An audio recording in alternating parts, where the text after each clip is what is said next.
on everyone's mind, but it took a real artist to transform a 1960s building into an eco-friendly modern structure without losing its 60s flair.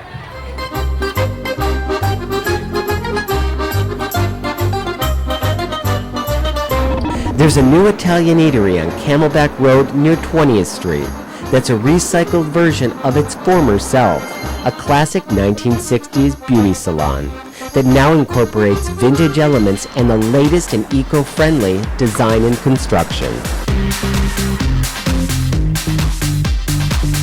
It was a beauty parlor called Salon de Venus for about 56 years. Ted and Mary Williams, they're the original owners and operators. They've owned it the entire time. They're in their 80s now. They're finally retiring, hanging up the blow dryer. That's when Eric May, a fine artist who paints rust on steel, decided to transform the vintage building as if it were a massive art project, honoring its past while building for the future. It's definitely, my most ambitious art project to date. I think restaurants, when they're done very well, absolutely are a work of art. There's so many moving parts, there's so many systems, there's such a choreography of motion and light and animation and space and food and all of those things. So absolutely, it was the primary reason I decided to do this. Turning a 50-plus-year-old beauty parlor into a gourmet pizza parlor, a process known as adaptive reuse, required updating for current building safety codes and zoning ordinances, and much of the original structure had to be demolished. But instead of tossing out the old materials, Eric put them to good use. Every single piece of interior finish millwork in this project was recycled and came from the roof structure of the old Salon de Venus.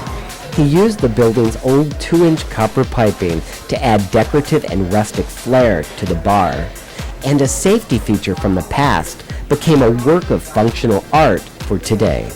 What we did was we took the old sprinkler system out of the building, and that included the actual riser. The massive thing weighs like 400 pounds. It's got all the gaskets and the nozzles and the valves and everything. And we took that and we totally deconstructed it and we sandblasted it. I did this with a good friend of mine who's a really talented artist. His name's Blake Britton. We basically reconfigured it, and it is now the kind of a central piece in the dining room, and that's where we keep and store all the wine that we pour by the glass. He even made use of the old salon chairs and the original wall covering. But that's the past. Eric is also thinking about the future. He's thinking green and about saving energy. I've looked. I think we're the only restaurant in the entire Southwest that's actually utilizing thermal solar, which is a very simple technology. You got some reflectors that heat up water, and you got hot water from the sun. He took advantage of existing barriers to block the sun from the south and the west. He boosted insulation in the ceiling and sprinkled skylights throughout the structure. At this point, it's a no-brainer. The lights are off. You're gonna be saving electricity, you're gonna be saving vital natural resources, you're gonna be saving money. Okay, so on the Building Phoenix show, we focus on construction, but we've got to talk about the food.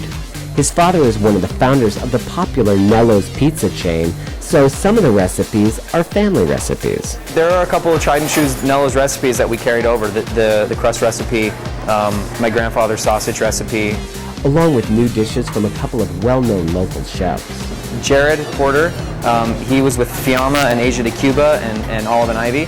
And Jerry Aldai, he opened Chelsea's Kitchen. He worked at Zinc Bistro. And moving from small-scale art to a project of this size wasn't as easy a transition as he thought it would be. Well, I have to say I grossly underestimated the challenges. This was totally different in that respect. Creating a public space, you have to abide by all the zoning ordinances, the occupancy ordinances. You have to, you obviously, life safety issues, things like that. The Bible is the Bible, and you have to stick to it, especially with life safety issues. The Development Services Office of Customer Advocacy helped him make sense of it all. I wish I had started with the Office of Customer Advocacy. I didn't, unfortunately. I started at the Planning and Zoning counter, and there were some really helpful people there. But the Office of Customer Advocacy is geared towards, I think, exactly this type of project. In some respects, I have to say it's exceeded the original vision. A lot of the reuse of material, I think, in my own mind, I saw it as something that was the right thing to do, but I actually have to be honest with you, I underestimated really how beautiful a lot of it was going to turn out to be. For commercial and residential building permit information, call 602-262-7811 or visit the Development Center at City Hall on the second floor. To better serve our customers, tickets for service will be issued from 8 a.m. to 4 p.m. Customers with tickets will receive service through the close of business at 5 p.m. Thank you for joining us for this all-new episode of the Building Phoenix Show from Wet n Wild Phoenix. For more information on the segments from this show, check out our website at phoenix.gov/11, and you can follow us on Twitter. That's Building PHX. You'll be the first to know what's developing in the city of Phoenix. I'm Michael Hammond. We'll see you on the next Building Phoenix.